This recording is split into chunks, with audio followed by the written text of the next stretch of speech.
అధికార ప్రతినిధి పాదయాత్ర వెంకటేశ్వర రెడ్డి గారు.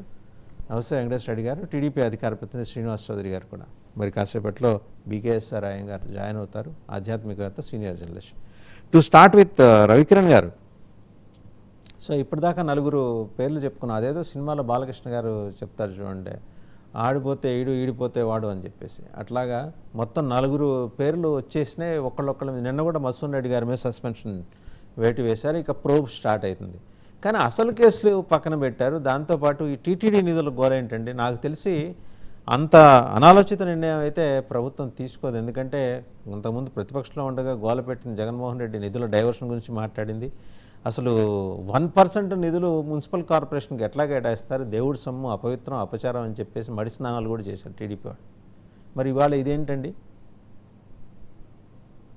వాసుదేవన్ గారు, ముందుగా మీకు తోటి ప్యానలిస్టులకి, నిన్న టీవీ వీక్షకులందరికీ శుభోదయం అండి. ముందుగా టీటీడీ అంశము, ఇప్పుడు తిరుమల తిరుపతి దేవస్థానం ఏదైతే భక్తులు వేలాదిగా లక్షలాదిగా ప్రపంచవ్యాప్తం నుంచి ఏదైతే భక్తులు అక్కడ స్వామివారికి గోవిందనామ స్మరణ చేసుకుంటూ వెళ్తారో, అక్కడ వారికి చెల్లిస్తున్నటువంటి ముడుపులు కావచ్చు, కైంకర్యాలు కావచ్చు, అది యావత్తు భగవంతుడికి ఇస్తున్నటువంటి విరాళాలు. అలాగే అక్కడ భక్తులకి వచ్చే వారికి కల్పించవలసినటువంటి సకల సౌకర్యాల గురించి ఏదైతే హైందవ చింతన ఆలోచన ఉన్నటువంటి భక్తులు ఇస్తున్నటువంటి తమకున్నటువంటి ఆదాయంలో డబ్బులు తీసి ఇస్తున్నారు. అది మనం చూస్తున్నాం. అయితే గత ప్రభుత్వ హయాంలో మీరు అన్నట్టుగా అనేక సందర్భాల్లో అది ఎక్కడో తమిళనాడులో, కర్ణాటకలో భూములు ఉన్నాయి, దాతలు ఇచ్చారు, మేము మేనేజ్ చేయలేకపోతున్నాం, అమ్మేసే ప్రయత్నం చేస్తే మనందరం అడ్డుకున్నాం. టీడీపీ కావచ్చు, బీజేపీ కావచ్చు, జనసేన అడ్డుకున్నాం. అలాగే స్వామివారి యొక్క హుండీలో వేసిన డబ్బుల్ని ఫిక్స్డ్ డిపాజిట్ నేషనలైజ్డ్ బ్యాంకుల్లో వేసి దాన్ని అనేక దశాబ్దాలుగా చేస్తున్నారు. దాన్ని ప్రభుత్వానికి ఎక్కువ వడ్డీకి ఇచ్చే ప్రయత్నం చేస్తామని అంటే అప్పుడు మనం అడ్డుకుని మన యొక్క దీక్షలో ధర్నాల వరకు విరమించుకున్నారు. అలాగే ఇంకో ప్రయత్నం చేశారు.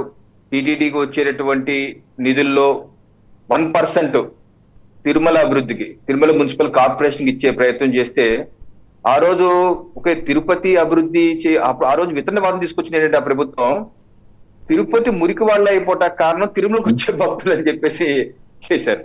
తిరుమలకి భక్తులు వచ్చేయంట తిరుపతిని పాడు చేసేస్తున్నారట. అసలు తిరుమలే లేకపోతే తిరుపతి ఎక్కడి నుంచి వచ్చింది?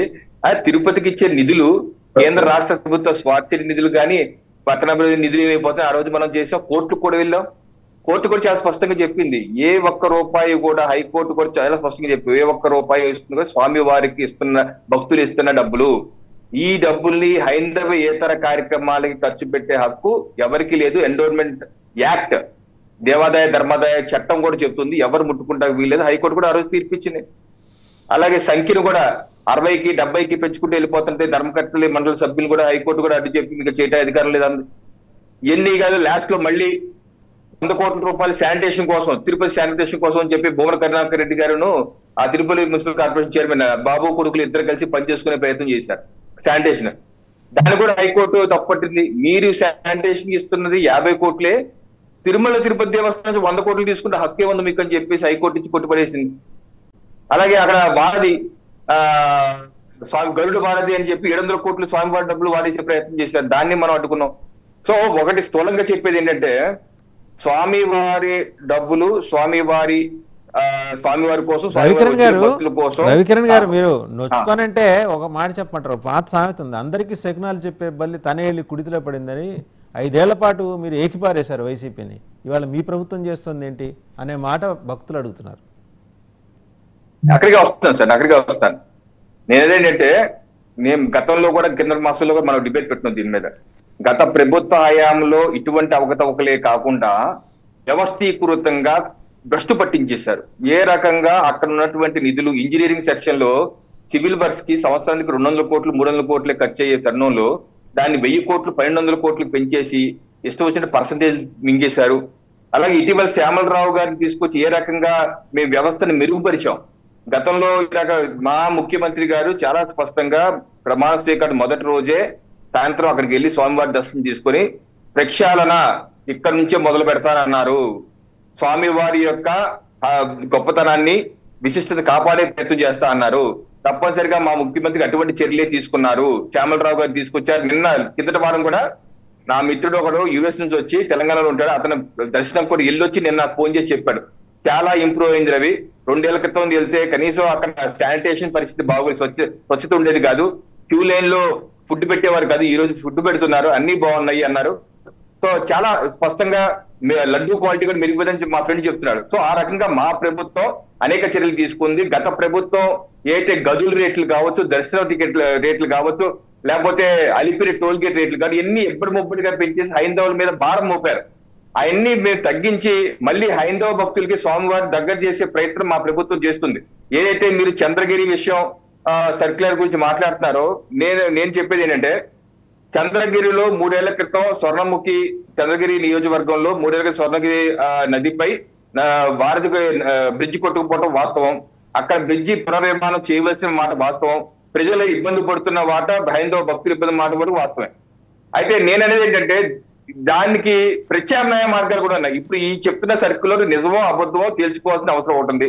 నాకు కూడా కొన్ని డౌట్లు ఉన్నాయి. మా ముఖ్యమంత్రి గారు అటువంటి సర్కిల్ ఇస్తారని చెప్పి నేనైతే అనుకోవట్లేదు. అయితే చంద్రగిరిలో వారధి నిర్మాణానికి అనేక ప్రత్యామ్నాయాలు ఉన్నాయి. ఉదాహరణకి ప్రధానమంత్రి గ్రామ సడక్ యోజన ఉంది, కేంద్ర ప్రభుత్వం ఇస్తున్న నిధులు, ఆ నిధులతో అనుసంధానం చేసి చేసుకోవచ్చు. ఇంకోటి సిఆర్ఐఎఫ్ ఫండ్స్ ఉంటాయి, కామన్ రోడ్ ఇన్ఫ్రాస్ట్రక్చర్ ఫండ్ అని ఉంటుంది, కేంద్ర ప్రభుత్వం ఇస్తుంది. దాన్ని అనుసంధానించి ఇటీవల మేము పిఠాపురం సామర్లకోటలో బ్రిడ్జి లాగా పడిపోతే 50 కోట్లు ఆ నిధులను తెచ్చుకొని దాని నిర్మాణం కూడా చేయించడం జరిగింది. సో ఆ రకంగా దానిలో తెచ్చుకోవచ్చు. ఇలాంటి ముఖ్యమంత్రి గారు చెప్తున్న పీపీపీ మోడల్లో అయినా సరే నిర్మాణం చేసుకోవచ్చు. అనేక ప్రత్యామ్నాయ మార్గాలు ఉండగా మా ముఖ్యమంత్రి గారు ఇటువంటి సర్క్యులర్ ఇచ్చి ఆ టిటిడి దేవస్థాన నిధులు ఉపయోగించుకునే విధంగా చేస్తారని చెప్పి నేనైతే అనుకోవట్లేదు. దీనిలో వాస్తవ అవాస్తవాలు దిగ్గుదేల్చవలసిన అవసరం ఉంది. తప్పనిసరిగా అది కనుక నిజమైతే రాష్ట్ర ప్రభుత్వం ఇబ్బందికరమైన వ్యవహారం. రవికిరణ్ గారు, కొంచెం ఇబ్బందికరమైన వ్యవహారమే. ఎవరో మీరు చేస్తున్న మీ ప్రభుత్వం జారీ చేస్తున్న సర్కులర్ని లీక్ చేస్తున్నారు, ఇంకా వైసీపీ అవశేషాలు ఉన్నాయి అని నాకు అనుమానంగా ఉంది. అది రెండో అంశం. ఒకసారి రజనీ గారి దగ్గరికి వెళ్దాం. వారైతే అమరావతిలోనే ఉంటారు. మనకి జీవోలు మనకు ఇవాళ రేపు మనం చూసిన జీవోలు ఆవిడ 2 రోజుల క్రితం చూసేసి ఉంటారు. ఏమండి రజనీ గారు, అంతేనా? దేవుడి సొమ్ముని రోడ్ల పాలు చేస్తున్నారా?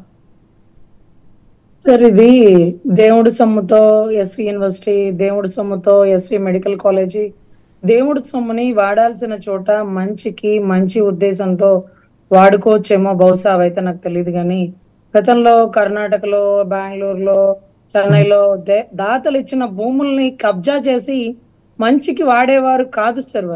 వారి దగ్గర నుంచి ఇప్పుడు ఖజానాలో డబ్బునంతా మంచికి వాడితే మనం టీటీడీ సొమ్ము 1% తీసినప్పుడు ఆలోచించనక్కర్లా, అరే దేవుడి సొమ్మే కదా, ఎవరికి వాడుతున్నారు? ఆ తిరుమల తిరుపతి దేవస్థానానికి సంబంధించిన తిరుపతి రోడ్లకే కదా, లేకపోతే తిరుపతి మున్సిపాలిటీకే కదా. ఎవరైనా తిరుపతిలో దిగి తర్వాత ఎక్కడ తిరుమలకు పోవాలి? అటువంటి తిరుపతి పరిశుభ్రంగా ఉండాలి. చంద్రగిరి అంటే శ్రీవారి మెట్లుండే దారి సార్. అదే రకంగా చంద్రగిరి కోట చాలా ఫేమస్. ఎందుకంటే తిరుమలకు వచ్చిన ప్రతి ఒక్కరు అక్కడ దగ్గరుండే గొప్పవి అన్ని చూడాలని తపన పడతారు. సో ఆన్ రోడ్ రావాలంటే రోడ్డు సరిగా ఉండాలి. అందులోనూ ఇందాక సార్ చెప్పినట్టుగా ఫారిన్ భక్తులు చాలా మంది ఎక్కువ ఉంటారు. వారందరూ చంద్రగిరి కోట ఎక్కువ చూస్తారు సార్. నేను తిరుపతిలోనే ఉండి చదువుకున్నాను కాబట్టి చెప్తున్నాను సార్. చంద్రగిరి కోటలో పర్యాటక శాఖ దగ్గర డబ్బులు